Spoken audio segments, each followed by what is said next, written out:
Assalamualaikum warahmatullahi wabarakatuh.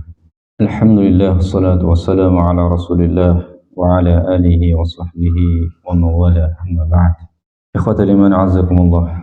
Alhamdulillah, pada kesempatan sore hari ini, hari Jumat tanggal 24 April 2026, kita bisa melanjutkan kajian rutin kita di pertemuan yang ke-20 malam ini dari pembahasan rincian rukun iman. Dan kita masih berbicara tentang rukun iman yang pertama, yaitu iman kepada Allah Subhanahu wa taala.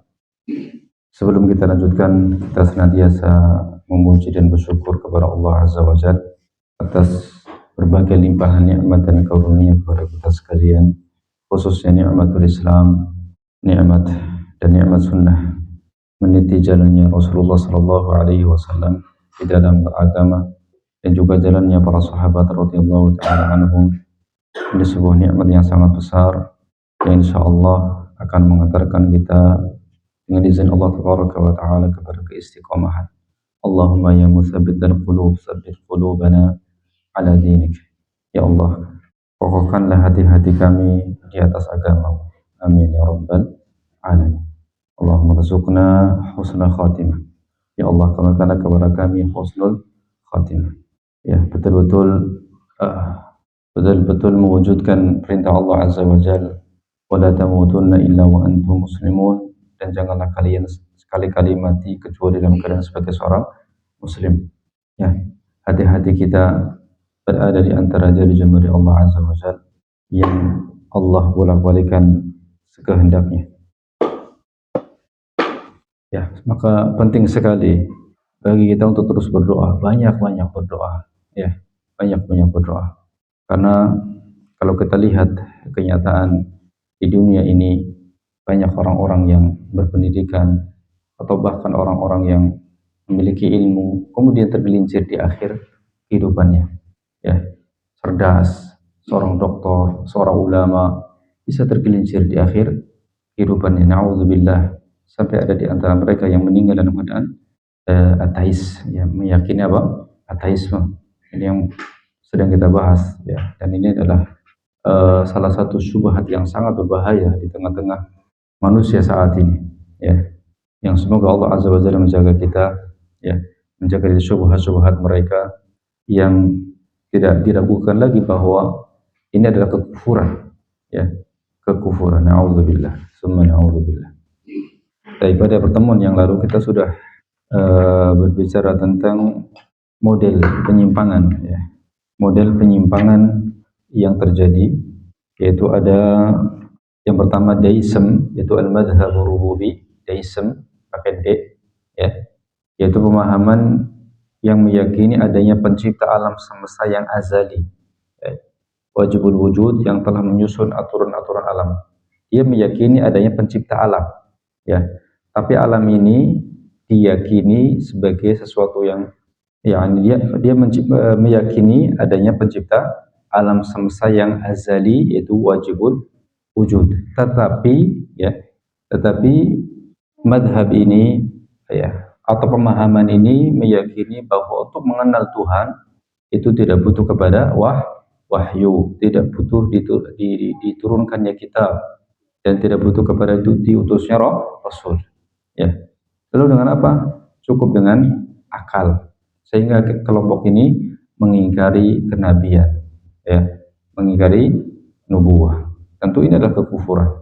Ya, ini termasuk penyimpangan, ya, yang baru datang tentang Tuhan, ya. Kemudian penyimpangan yang kedua yaitu al-ilhad atau ateisme, yaitu keyakinan tidak adanya Tuhan. Dan kemarin kita sampaikan bahwa bentuk, ya, al-ilhad ini ada dua model, yaitu strong atheism atau al-ilhadul qawi, yaitu secara kuat, ya, secara terang-terangan meyakini bahwasanya Tuhan tidak ada, ya. Tapi model ilhad yang seperti ini sudah jarang didapati, ya, sudah jarang didapati. Ini adalah model ilhad, ya, pendahulu mereka, ya, tahun 1800-an, ya. Karena, ya, model ini, ya, langsung menyinggung, ya, para penganut agama, yang mana ini adalah mayoritas daripada umat manusia, ya, yaitu beragama, meyakini adanya Tuhan. Ya. Baik. Sekarang kita bahas terlebih dahulu tokoh dari model ini, yaitu yang strong atheism. Ya. Itu di sana ada dua tokoh, ya, di antara tokoh, ya, ateis model ini, yaitu Verbage dan Marx. Ya. Verbage dan Marx, keduanya dari Jerman. Ya. Yang pertama yaitu Ludwig Verbage, ya, yang hidup tahun 1804 sampai 1872 Masehi, dan Karl Marx yang hidup tahun 1818 sampai 1883. Ya. Keduanya merupakan filosof materialistis, ya. Yakni maksudnya adalah bahwa materi, ya, yaitu kondisi produksi ekonomi, ya, ini memberikan pengaruh terhadap bagaimana seseorang memandang kehidupan dunia. Jadi kondisi ekonomi seseorang memberikan pengaruh pada dirinya, bagaimana dia memandang kehidupan dunia. Ya. Ini pemikiran Verbage, ya. Yakni hal-hal materilah yang menentukan pikiran manusia. Ini teori itu seperti ini. Ya. Hal-hal materi yang menentukan pikiran manusia, kondisi ekonomi yang menentukan pikiran manusia. Ya. Dan Verbage ini dijuluki sebagai bapak ateisme modern, ya, karena dia yang meletakkan dasar pemikiran ateisme secara gamblang, ya, dan mempengaruhi pemikiran ateisme selanjutnya, ya, termasuk adalah Karl Marx. Karl, yakni Verbage, ya, bagi Verbage, ya, adanya Tuhan, adanya Allah, ya, ini merupakan sebuah fenomena kesadaran manusia saja. Jadi adanya Tuhan, adanya Allah, itu dianggap oleh Verbage itu adalah sebuah hasil khayalan atau imajinasi manusia. Ya. Yani Allah ada sebagai akibat proses kesadaran manusia. Dengan demikian, jika kesadaran, ya, manusia tidak ada, maka Allah pun otomatis tidak ada. Manusia mengimajinasikan, menghayalkan adanya sosok atau zat yang maha kuasa, yang maha atas segala sesuatu, dan manusia sadar bahwa itu tidak ada pada diri mereka. Maka mereka membayangkan sosok itu yaitu ada pada Tuhan. Ya. Ini keyakinannya Verbage. Ya. Jadi sosok Tuhan itu hanya hasil dari apa? Hasil dari khayalan, ya, atau imajinasi manusia itu. Dengan kata lain, manusia menyembah hasil imajinasi atau pemikirannya sendiri. Ya, ini tentu adalah kekufuran, jelas. Ya, dalam akidah kita, ya, orang Muslim, ya, bahkan juga dalam akidah yang menyimpan dalam agama-agama yang lain, tidak meyakini yang seperti itu. Ya. Nah, bagaimana bantahan terhadap pemikiran ini, pemikiran Verbage yang mengatakan bahwa Allah atau Tuhan itu adalah hasil dari imajinasi atau pemikiran manusia, hasil dari kesadaran. Ketika kesadaran itu tidak ada, maka otomatis tidak ada. Ya. Tapi bantahannya, pertama, bahwa kita katakan bahwa ini adalah tidak benar. Ya. Jika kita melihat agama yang menyimpang saja, yaitu agama Nasrani, ya, maka mereka menyembah Yesus atau menyembah Nabi Isa, ya, bukan karena sosok khayalan yang dihayalkan oleh pemikiran manusia, tapi betul-betul ada sosoknya, itu manusia yang disembah. Ya. Kenapa sosok Nabi Isa alaihissalam itu disembah oleh sebagian manusia? Ya. Karena Nabi Isa, ya, melakukan berbagai mukjizat, ya, yang kemudian, ya, hal ini dikultuskan oleh mereka sehingga kemudian diangkat sampai menjadi sosok Tuhan. Dan ini juga ada pada kelompok Rafidhah, Syiah Rafidhah, ya, yang mengangkat Ali sampai pada derajat Tuhan. Ya. Apalagi jika kita melihat kepada agama yang hanif, ya agama yang benar, yaitu agama Islam. Ya. Maka kita katakan, ya, bahwa sungguh Allah Azza wa Jalla bukanlah, ya, sosok yang dihayalkan oleh manusia. Ya. Tetapi sifat-sifat Allah Subhanahu wa taala telah dijelaskan oleh Allah sendiri dalam Al-Qur'an. Ya. Kita adalah orang-orang yang beriman, mengimani Al-Qur'an sebagai kalamullah, sebagai wahyu. Ini sesuatu yang tidak bisa ditawar-tawar. Keyakinan harga mati. Yang mana jika seorang kemudian tidak meyakini ini bahwa Al-Qur'an adalah kalamullah, maka terjadi dalam kekufuran, bukan orang yang beriman. Kita meyakini bahwa Al-Qur'an adalah kalamullah. Ya, kita lihat dalam Al-Quran Allah Azza wa Jalla mensifati dirinya. Allah Azza wa Jalla menjelaskan bahwa dirinya adalah Sang Pencipta. Allah Azza wa Jalla memberitakan kepada kita kan Dialah yang menciptakan kita, memberitakan kita untuk hanya beribadah kepadanya. Jelas sekali. Ya. Jadi bukan sosok hayalan atau hasil imajinasi manusia. Ya. Bahkan juga, ya, Rasulullah Shallallahu Alaihi Wasallam mensifati Allah Azza wa Jalla melalui hadis-hadisnya atau sunnah-sunnah. Ya. Oleh karena persangkaan verbej bahwa manusia hanyalah menyembah hayalan atau ciptaannya sendiri, ini adalah tidak benar. Ya. Bantahan yang kedua, jika manusia hanya menyembah hasil hayalan dan imajinasinya sendiri, maka tentu hasilnya akan muncul berbagai macam Tuhan. Berbagai macam apa? Tuhan. Kenapa? Karena masing-masing manusia berimajinasi, berhayal, ya, tentang, ya, Tuhannya itu, ya, Tuhan atau sosok yang menjadi dambaannya, ya. Dan mungkin itu terjadi pada orang-orang musyrik, kaum musyrikin, ya. Adapun bagi orang-orang yang beriman, maka itu sesuatu yang sangat jauh, ya, sesuatu yang sangat jauh, ya. Ya.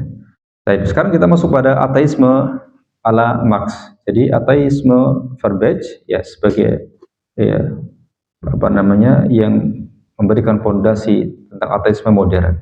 Ya. Kemudian bagaimana Karl Marx, ya. Aisyah. Ya. Ateisme Karl Marx, ya, yaitu menganggap bahwasanya agama itu sebagai opium atau candu rakyat jelata. Ya. Agama itu dianggap sebagai opium atau rakyat, sebagai opium atau candu, ya, candu daripada rakyat jelata. Ya. Jadi pemikiran Verbej tadi, ya, yang mengatakan bahwa Tuhan itu adalah hasil hayalan, hasil kesadaran manusia, kemudian mewujudkan adanya sosok yang memiliki, ya, apa namanya, kekuatan, kemahatauan, luar biasaan, ya. Ini dianggap oleh Marx, ya, sebagai sesuatu yang, ya, bersifat ahistoris, ya, yakni tidak bersifat historis, ya, tidak bersifat konkret dalam pengalaman manusia. Kenapa? Karena hanya berhenti pada kesadaran manusia, menyandarkan kepada kesadaran manusia, ya. Maka ini adalah bagian daripada kritik Karl Marx terhadap, ya, pemikiran Verbej tentang, ya, konsep ketuhanan. Ya. Menurut Karl Marx, penolakan akan adanya Tuhan, akan adanya Allah, itu harus dijelaskan melalui pengalaman nyata manusia. Itu bukan hanya sekedar kesadaran. Itu. Kalau hanya sekedar kesadaran berarti sesuatu yang tidak konkret dalam kenyataan manusia. Ya. Maka Karl Marx kemudian mengembangkan atau sekaligus sebagai kritik terhadap Verbej, ya, apa yang menjadi alasan untuk menolak adanya Tuhan, ya. Maka ini harus dijelaskan dengan sesuatu yang konkret, sesuatu yang nyata yang ada pada manusia, bukan hanya sebatas retorika kesadaran, ya, menurut Karl Marx. Ya. Nah, berangkat dari pemahaman Verbej ini, ya, Karl Marx berpendapat bahwa masalah Allah telah dijelaskan dan selesai pada Verbej. Ya. Artinya, Verbej telah menjelaskan sebuah pendasaran kenapa Allah mesti ditolak keberadaannya. Ini bagi Karl Marx, ini sesuatu yang sudah selesai. Hanya saja, Verbej tidak dapat menjelaskan alasan manusia bersikap atau menjadi alienasi dari hasrat-hasratnya secara konkret. Nggak punya alasan. Kenapa?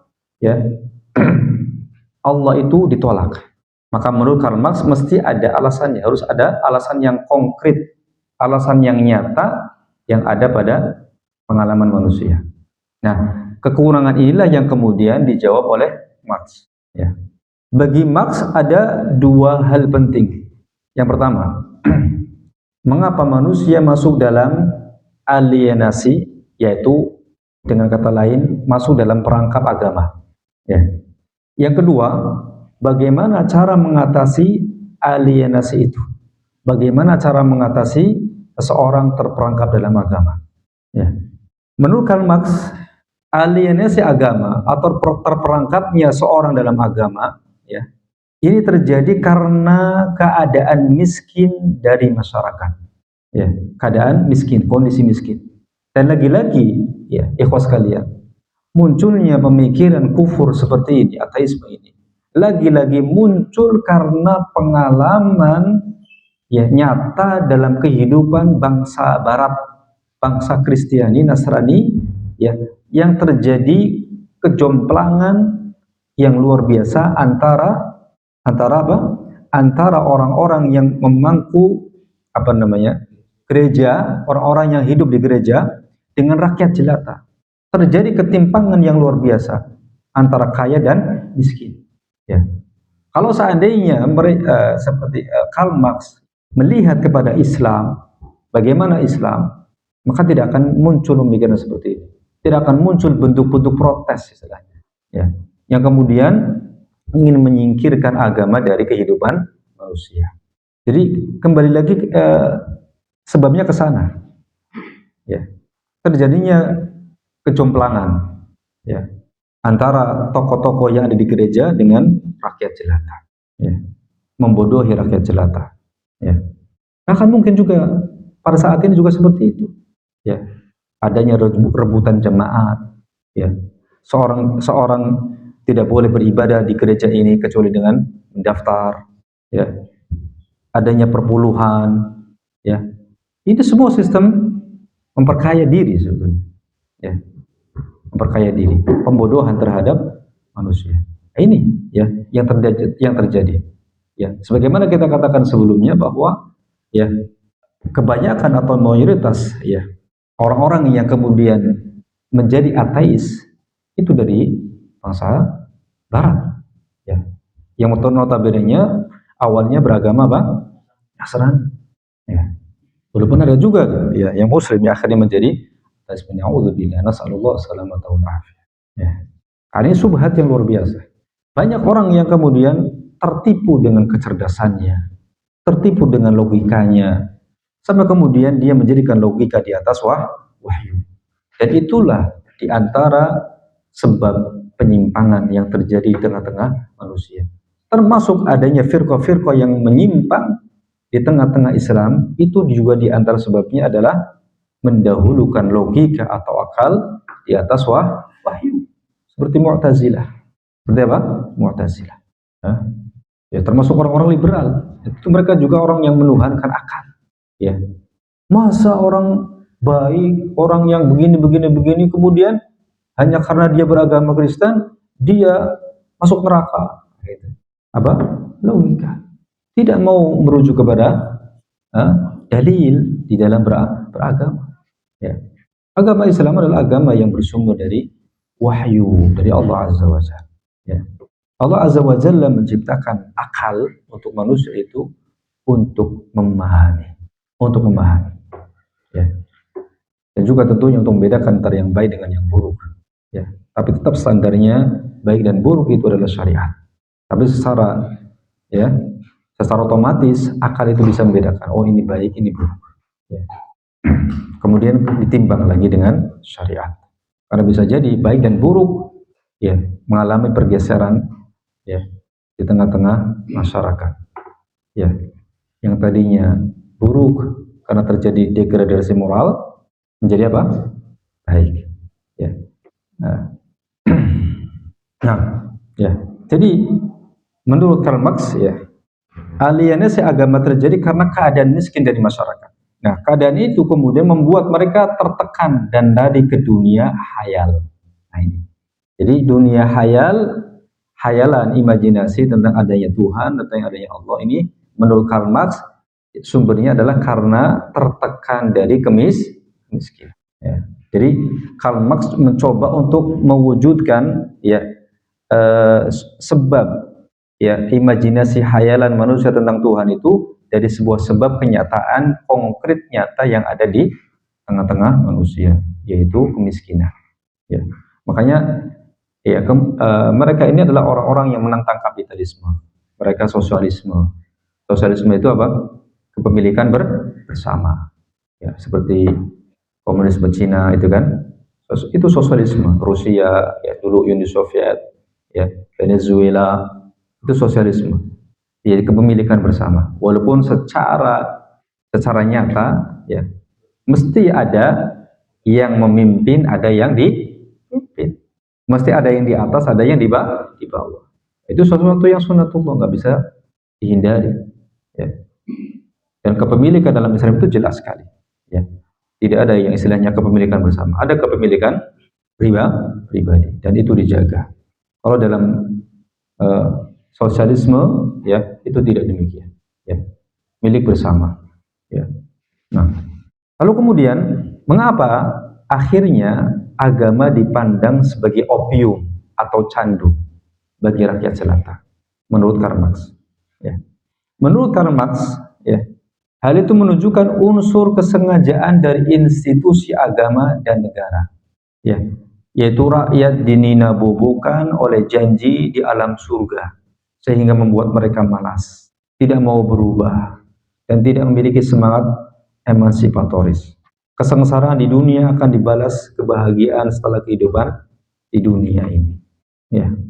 Layaknya cara kerja opium atau candu membuat masyarakat tidak sadar dan menjadi candu.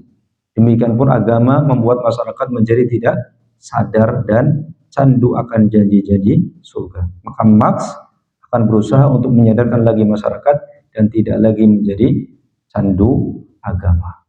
Jadi ingin berusaha menjauhkan ya manusia dari apa? Dari agama.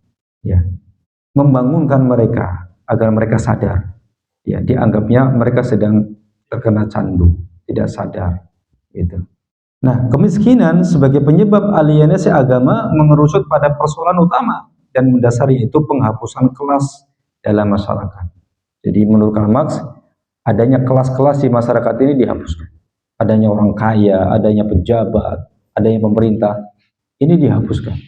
Kenapa? Karena akan melahirkan kesenjangan, melahirkan kemiskinan.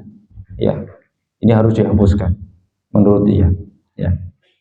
Atau dalam abstraksi yang lainnya atau gambaran yang lainnya, ya, Marx menjelaskan bahwa ada dua bangunan dalam masyarakat, yaitu bangunan bawah dan bangunan atas.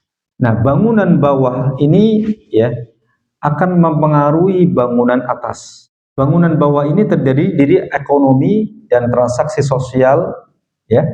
Sedangkan bangunan atas ini terdiri dari agama, politik, dan ideologi pemerintahan. Kalau bangunan bawahnya sudah bagus, maka bangunan atasnya akan hilang. Ya. Ekonomi, transaksi sosial, ininya bagus, maka yang bangunan atasnya, yaitu agama, politik, dan ideologi pemerintahan, akan hilang dengan sendirinya. Dan inilah yang ingin digapai oleh Karl Marx.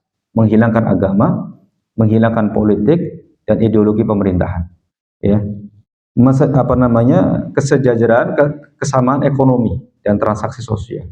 Ya, jadi tidak ada kaya, tidak ada miskin, tidak ada yang memerintah, tidak ada yang diperintah. Semuanya sama begitu. Ya.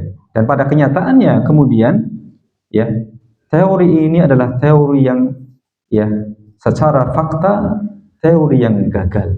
Ya, gagal di tengah-tengah kehidupan bernegara. Ya. Contohnya Rusia, kemudian Venezuela, ya, kegagalan di sana. Dan pada nyatanya juga tidak ada yang betul-betul sosialisme secara total. Tetap ada yang memerintah, ada pemerintahnya. Ya, ada yang mengatur tentang pembagian kepemilikan bersama, itu tetap ada. Ya, karena itu sesuatu yang sudah menjadi sunnatullah, tidak bisa dihilangkan. Ya. Jadi menurut Karl Marx, ya jika bangunan bawah seperti ekonomi dapat mengatasi kemiskinan, maka bangunan atas seperti agama, ya itu akan lenyap dengan sendirinya. Ya, na'udzubillah. Ya. Baik. Ini yang model ateisme yang pertama yaitu al-ilhadul qawi, ya. Ilhad yang kuat.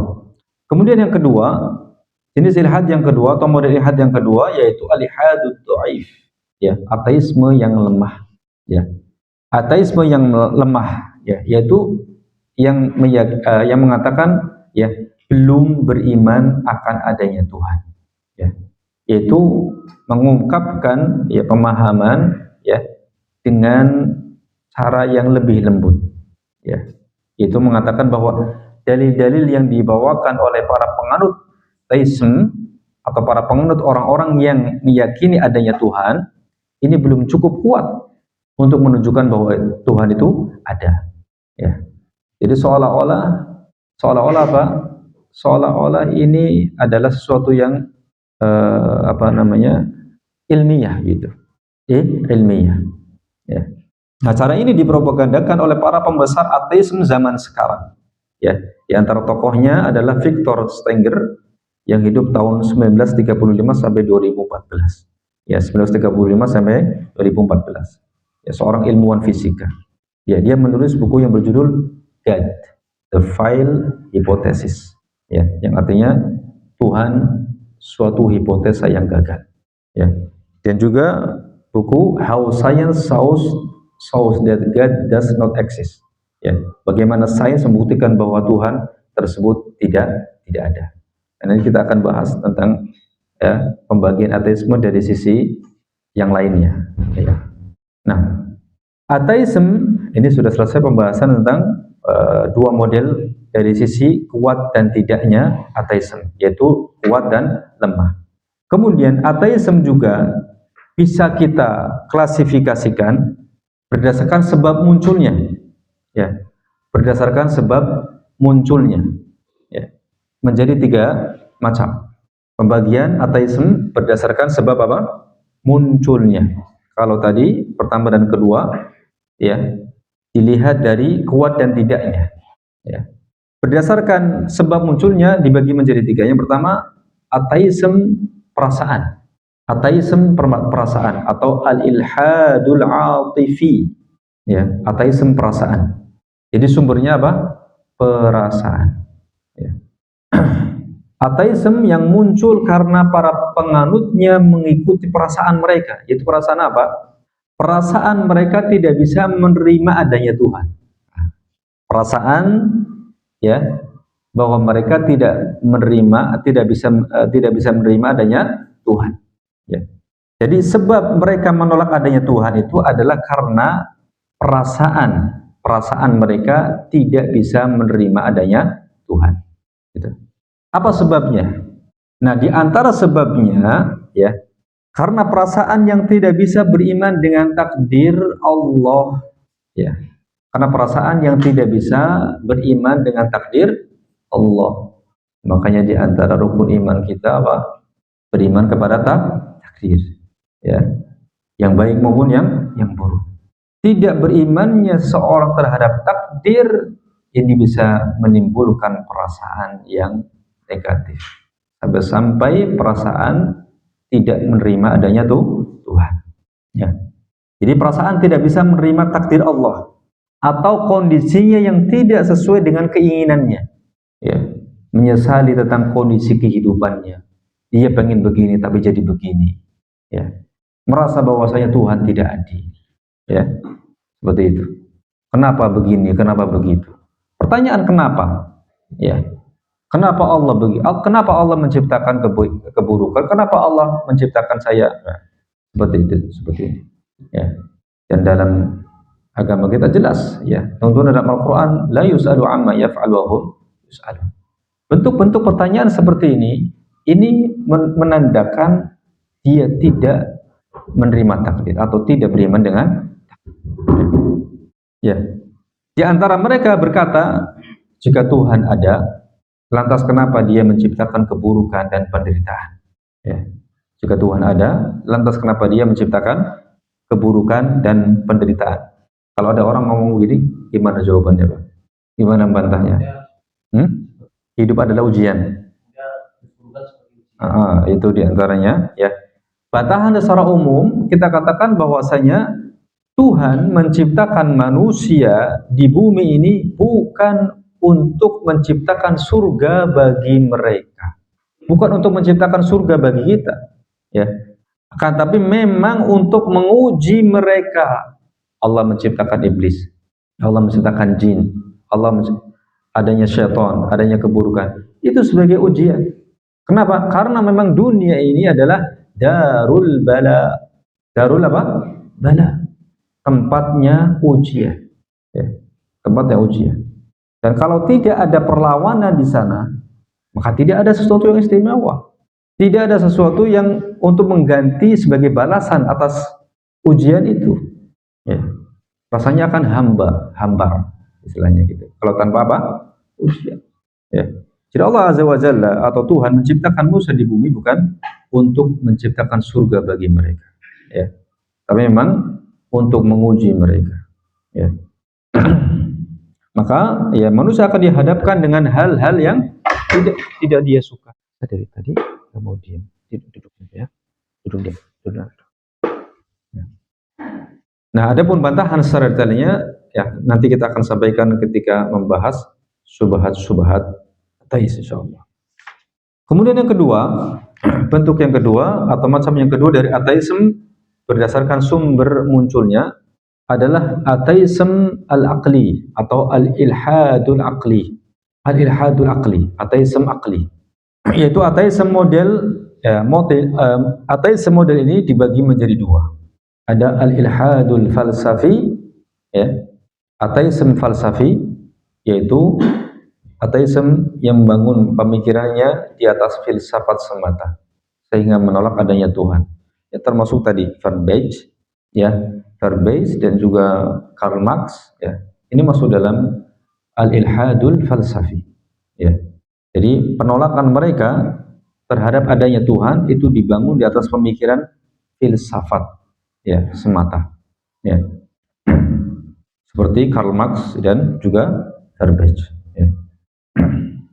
Tadi dikatakan bahwa ya pemikiran dari Marx ya tentang tentang perlunya penghapusan kelas, ya. Maka di sini kita bisa mengambil ya kesimpulan bahwa ketika kehidupan ekonomi menjadi baik maka agama dengan sendiri akan hilang. Ini yang disimpulkan oleh Karl Marx, bahwa ketika kehidupan ekonomi menjadi baik maka agama dengan sendirinya akan hilang, ya. Baik, bagaimana membantah pemikiran Karl Marx ini, ya, termasuk al-ilhadul falsafi. Pemikiran Marx ya tadi ya ini dibangun di atas kerusakan hukum-hukum gereja yang tidak bisa menimbulkan perbaikan taraf ekonomi masyarakat, ya, dan hanya menguntungkan pihak-pihak penguasa gereja, ya. Sehingga menurut Marx solusinya adalah hilangkan, entaskan kemiskinan, hilangkan kelas-kelas yang ada di masyarakat, ya semuanya sama, sosialisme, maka nanti dengan sendirinya agama akan hilang. Seperti itu. Jadi ya gerakan ini atau pemikiran ini sumbernya karena adanya kerusakan hukum-hukum gereja. Ya. Kalau seandainya Marx ya mendalami hukum-hukum Islam, maka tentu dia akan mendapatkan solusi dalam Islam, ya, seperti adanya zakat, adanya infak, adanya sedekah, ya. Sampai kemudian tidak perlu dia terjebak dalam ya sosialisme, komunisme, ya sampai ateisme, ya.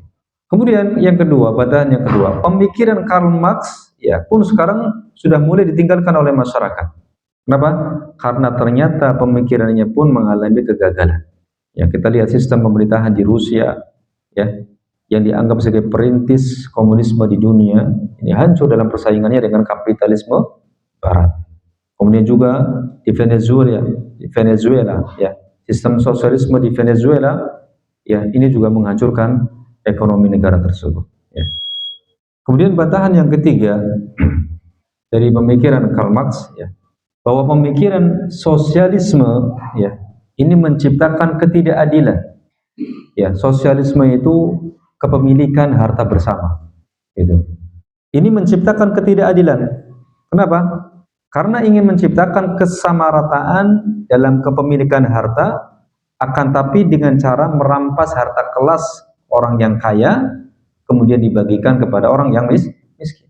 Ya.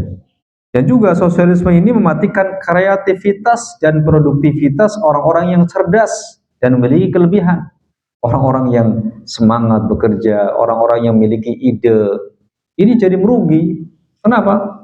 Nanti ujung-ujungnya hasil kreativitas dia dibagikan kepada siapa? Orang yang malas, yang nggak mau kerja. Ya, ini jelas tidak adil. Ya, mematikan kreativitas dan produktivitas orang-orang yang ya semangat. Karena jadi orang-orang ini nggak spesial lagi. Ya, karena ujung-ujungnya hasil jeripayah dia harus dibagi rata dengan orang lain. Ya, jadi keadilan ya ini maksud oleh Karl Marx ini hasilnya adalah hakikatnya bukan keadilan. Ya, keadilan dalam Islam itu ya bukan dengan penyamaan, akan tapi dengan meletakkan sesuatu pada tempatnya. Orang kaya diwajibkan untuk membayar apa? Zakat. Diwajibkan dan juga dimotivasi untuk bersedekah, berbagi, dimotivasi. Seperti itu. Ya. Kemudian batahan yang keempat bahwa pemikiran sosialisme secara kenyataan tidak akan pernah terwujud. Ya, tidak akan pernah terwujud. Kenapa? Karena adanya atau namanya kelas-kelas dalam strata ekonomi masyarakat ini mustahil untuk dihapuskan. Ya. Dan itu sudah menjadi sunnatullah. Allah membagi, ya memberikan, melebihkan sebagian hambanya atas sebagian yang lain. Sudah menjadi sunnatullah. Sesuatu yang tidak mungkin dihapuskan. Ya. Dengan istilah ya melawan hukum alam. Ya, adanya strata-strata ekonomi yang kaya, ya, miskin, ini sesuatu yang sudah menjadi hukum alam atau dengan kata lain sunnatullah. Ya, tidak mungkin dihilangkan. Ya, ada yang memerintah, ada yang diperintah. Ya, ada berbagai macam pekerjaan berbeda-beda. Ada yang berdagang, ada yang pegawai, ya, ada yang buruh, ya. Itu semua adalah keseimbangan yang Allah Azza wa Jalla ciptakan untuk keberlangsungan hidup manusia dengan baik. Ya. Maka tatkala sosialisme diterapkan menurut mereka, maka ada segelintir orang-orang yang bertugas untuk mengatur harta rakyat. Tentu saja segelintir orang ini tetap saja berada di kelas yang lebih tinggi. Ya, hatta negara-negara komunis itu, ya, negara sosialis komunis, tetap ada pemerintahannya, ya kan? Tetap ada pemerintahan. Ini sesuatu yang mustahil untuk kemudian dihilangkan. Ya, dan Allah Azza wa Jalla telah berfirman, ya, dalam surat Az-Zukhruf ayat 32. Ahum yaqsimuna rahmat rabbik. Nahnu qasamna bainahum ma'isyatahum fil hayati dunya wa rafa'na ba'dahum fawqa ba'din darajat liyattakhidha ba'duhum ba'dhan sukhriyah. Apakah mereka yang membagi-bagi rahmat Tuhanmu? Ya, apakah manusia yang membagi-bagi rahmat Tuhanmu? Ya, tentu bukan. Yang membagi-bagi rahmat adalah Allah Azza wa Jalla. Ya, Allah, ya, kami telah menentukan antara mereka penghidupan mereka dalam kehidupan dunia. Ya. Dan kami telah meninggikan sebagian mereka atas sebagian yang lain. Ada yang kaya, ada yang biasa, ada yang miskin. Gitu. Itu sudah menjadi sunnatullah. Ya. Allah meninggikan sebagian, kami telah meninggikan sebagian mereka atas sebagian yang lain beberapa derajat. Untuk apa? Apa hikmahnya? Liyattakhidha ba'duhum ba'dan sukhriyah. Ya, agar sebagian mereka dapat mempergunakan sebagian yang lain. Ya. Orang kaya yang memiliki tanah yang luas kemudian menggunakan tenaga jasa orang-orang yang tidak mampu, yang mereka butuh kepada pekerjaan itu. Ya. Liyattakhidha ba'duhum ba'dan sukhriyah. Dan dengan begitu akan terjadi kehidupan yang seimbang. Ya.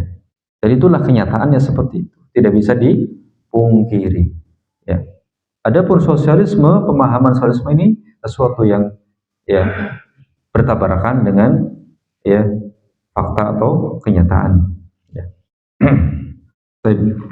Insyaallah Pembagian yang selanjutnya kita lanjutkan insyaallah di pertemuan yang akan datang ya, sampai pada pembahasan kedua ateisme al-ihadul aqli ya, al-ihadul falsafi. Insyaallah bagian yang kedua dari al-ilhadul aqli adalah al-ilhadul ilmi ya, ateisme ilmi, yaitu yang membangun pemahaman-pemahaman mereka berdasarkan penemuan-penemuan teori ilmiah atau sains yang diantaranya nanti akan dibahas, ya, akan dijelaskan di sini teori Darwin. Teori apa? Darwin, yang ini salah satu teori ateisme yang masyhur dan kita dulu belajar ya di pelajaran IPS sejarah geografi IPS sejarah ya. Insyaallah itu masuk dalam bagian yang kedua, ateisme al-ilmi. Wallahu a'lam bishawab. Sallallahu ala nabiyina Muhammad wa ala alihi wa sahbihi wasallam. Wa akhiru da'wana alhamdulillahi rabbil alamin. Wa kafaratul majlis. Subhanakallahumma wa bihamdika asyhadu an la ilaha illa anta astaghfiruka wa atubu ilaik. Assalamualaikum warahmatullahi wabarakatuh.